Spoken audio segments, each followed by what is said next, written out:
Hindi naman mawawala ang nepotism. Hindi naman ako nahihiya na naging po ako at maganda naman naging serbisyo ng pamilya namin. Magandang umaga po sa inyong lahat. Mga matatagal ko ng mga kakilala at kaibigan, hindi po ako kandidato. Nandito po ako bilang isang nanay na sumusuporta sa aking anak na si Brian, kasama ng mga ibang nominado para sa party list na FPJ Panday Bayanihan. Tumatak na po sa isip ng ating mga kababayan ang alaala ni FPJ na tumutulong sa mga pinaka-nangangailangan. Kaya sa pagkakataon na ito, noon pa man, artista si FPJ, pribadong mamamayan ay tumutulong. Nung siya'y namayapa, sinikap ng aming pamilya na ipagpatuloy ang kanyang pagtulong sa ating mga kababayan. Ako ay nagpapasalamat at napagkatiwalaan na magtrabaho sa Senado at isinulong ang mga batas na naniniwala kong nakakatulong. At alam naman natin si FPJ mabait, matapang pero hindi mayabang, at higit sa lahat ay tumutulong. So yun ang naging nagbakat sa aking isipan, sa aking trabaho. At sana ngayon ay mapagkatiwalaan din ng FPJ Panday Bayanihan Party List. At ito po ang aking anak, marahil ay ang iba sa inyo, nakikita siyang katrabaho ko o nag-iikot rin kasama namin. Ito po ay si Brian. Maraming salamat po at magandang umaga po sa ating lahat. Ako po si Brian po, ang anak ni Senator Grace po, apo ni FPJ at first nominee ng FPJ Panday Bayanihan Party List. Matagal na ako nagsilbi bilang isang public servant. Nagsimula po ako bilang legislative officer, naging political officer, at naging chief of staff ng aking ina na si Senator Grace po.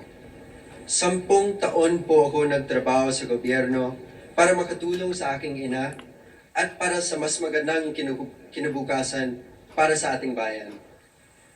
Nag-aral ako ng sustainability, ng national security, at public administration.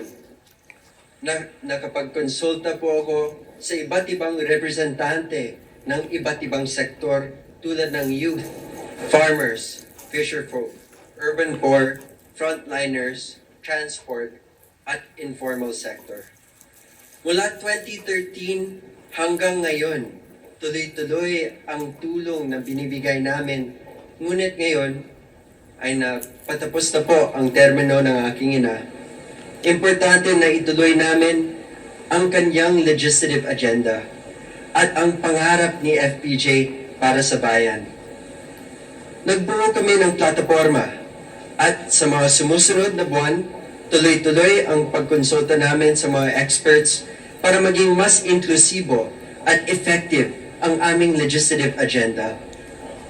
Dati po ito foundation, ngunit hindi pwede puro pamimigay lamang. Mga 45,000 Filipinos ang tinulungan ng FPJ Panday Bayanihan. Ngunit mahigit 115 million ang kailangan ng tulong namin. Kailangan ng tamang plataforma, tamang batas, at mas malawak na makinarya upang makatulong tayo sa mas nakakarami. Kaya naghingi ako ng tulong sa mga kaibigan natin sa Pangasinan, sa Batangas, sa Mindoro, at sa buong Pilipinas. Naghihingi po ako ng suporta sa mga kaibigan natin, sa mga kababayan natin, at kung buo pa rin ang tiwala niyo sa amin, at kung natuwa naman kayo sa serbisyo ng aking ina at ng aming pamilya, sana suportahan ninyo po ang FPJ Panday Bayanihan. May bagong pag-asa at bagong umaga parating.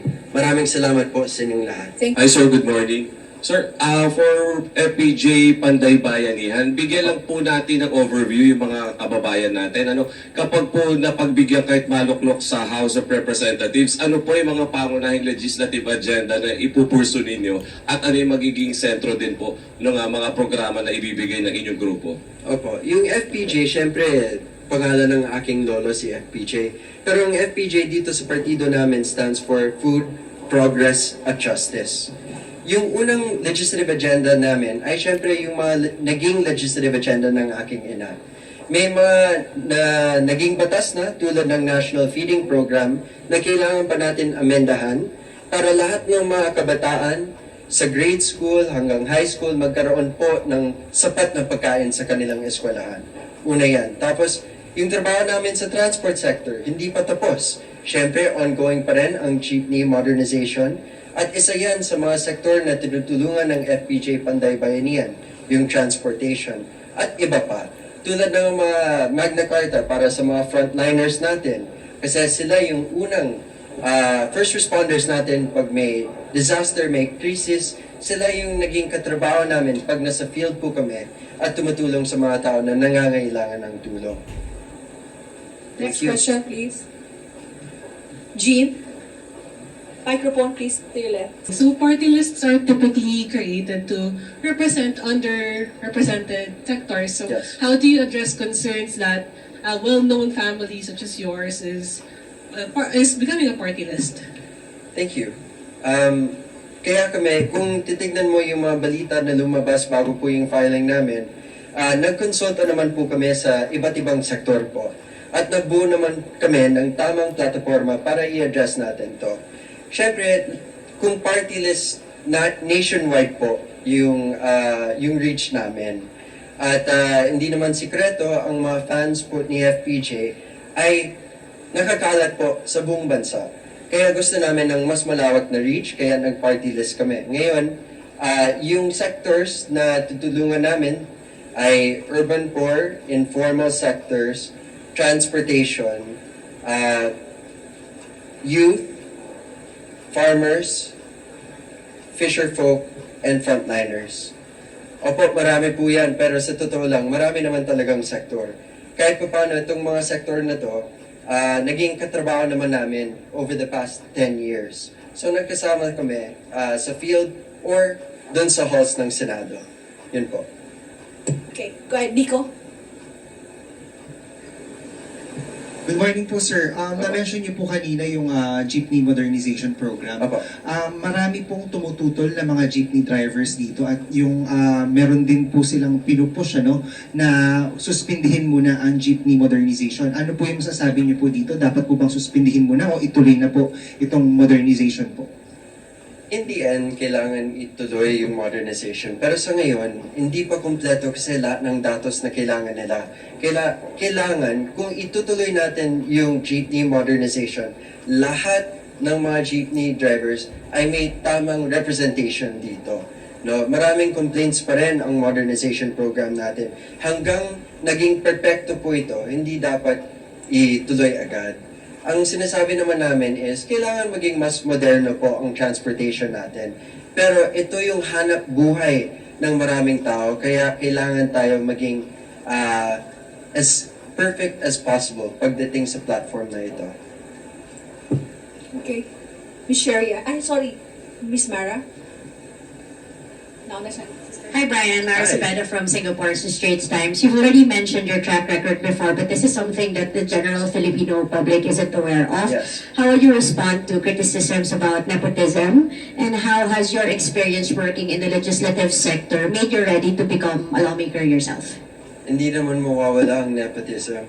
Hindi naman ako nahihiya na naging po ako at maganda naman naging serbisyo ng pamilya namin. Pero, syempre, naintindihan kung saan sila nagagaling. Kaya, I took my master's in climate change. I took my master's in national security. I took my PhD in public administration. And I started from the bottom in the office bilang researcher. Lahat ng naging legislative agenda ng aking ina dumaan sa desk ko. Kaya, sa tingin ko naman, handa po ako magsilbi para sa bayan. Thank you. Okay, Miss Sherry Ann. Hi Brian. Hi. Yung usual route na nakikita ng marami kapag yung magulang nagiging senador o kaya yung kapatid nagiging senador din yung anak. So, may iba rin nagtatanong, bakit instead of the Senate, kung saan eventually aalis yung nanay mo, bakit party list ang pinuntahan mo? Well, una po, masyadong bata pa po ako. 32 pa lang ako. 35 yung requirement. Pangalawa, kahit 35 naman ako, hindi pa sapat ang aking karanasan. No? Sa tingin ko, mas maganda kung dadaan ako sa Kongreso para at least kahit paano matutudan ako yung lakad dyan sa lower house. At para magkaroon kami ng mas maraming kaalyado para sa aming mga batas na gustong ihain.